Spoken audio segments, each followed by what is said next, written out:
जय श्री कृष्ण। पुरुषोत्तम मास महात्म्य 15वां अध्याय प्रारंभ।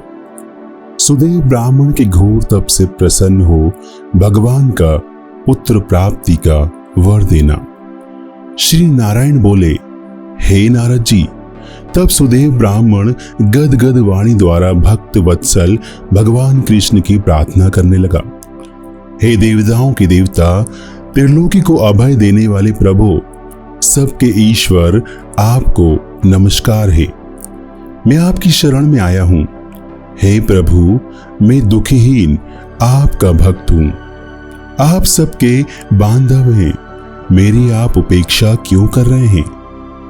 वाल्मीकि जी बोले, हे राजन, ब्राह्मण शरीर से प्रभु की इस प्रकार जब स्तुति की, तब मेघ के समान गंभीर वाणी से भगवान बोले। श्री हरि ने कहा, हे बुद्धिमान तपस्वी पुत्र, तुमने भली भांति तप किया है। तुम जो मुझसे चाहते हो वह कहो, मैं तुम्हारे तप से प्रसन्न हूं। सुदेव बोला, हे दीन बंधु, दया निधान, मुझे सुपुत्र दो। इस प्रकार ब्राह्मण के वचन सुनकर श्री हरि ईश्वर कहने लगे, हे ब्राह्मण, ब्रह्मा ने तुम्हें पुत्र सुख से वंचित रखा है, इसलिए पुत्र को छोड़कर और कोई भी अदेय वस्तु मांग लो, मैं अवश्य दूंगा। बिजली गिरने के समान श्री हरि के वचन सुनकर कटे जड़ वाले पेड़ की तरह ब्राह्मण गिर पड़ा। उसकी पत्नी अपने पति की पुत्र प्राप्ति की इच्छा को पूरी होती न देख और धरती में पड़ा देख रोने लगी।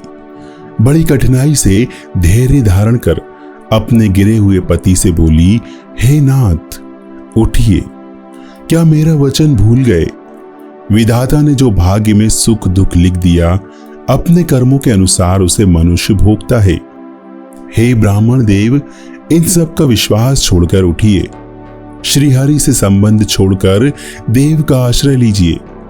जब ब्राह्मण पत्नी इस प्रकार कह रही थी, तब गरुण जी को अत्यंत दुख हुआ और कांपते हुए भगवान से बोले, हे हरि, देखिए, ब्राह्मणी शोक समुद्र में डूब रही है और ब्राह्मण भी नेत्रों से आंसू बहाता दुखी हो रहा है।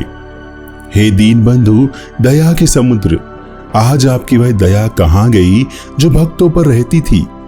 आपकी सेवा का फल प्राप्त होने में प्रसिद्धि है, अतः इस ब्राह्मण के पुत्र कामना पूर्ण दें। वह अंकुश देने में क्यों दुखी है? हे प्रभु, इस प्रकार जो आज से कोई आपके चरणों की सेवा नहीं करेगा, अगर इसे पुत्र ना दिया तो आपकी महिमा नष्ट हो जाएगी, इसलिए इसे एक पुत्र अवश्य दीजिए। भक्त सुदामा आपकी आराधना से पूर्ण सुखी बन गया था। आपकी कृपा से ही गुरु संदीपन को पुत्र की प्राप्ति हुई। ये पति पत्नी पुत्र की इच्छा से आपकी शरण में आए हैं। गरुण के वचन सुन नारायण बोले, हे पक्षियों में श्रेष्ठ, आप ही ने एक पुत्र शीघ्र दे दो। इस प्रकार श्री हरि के वचन से अति प्रसन्न होकर श्री गरुड़ ने ब्राह्मण की इच्छा अनुसार पुत्र होने का वरदान दे दिया।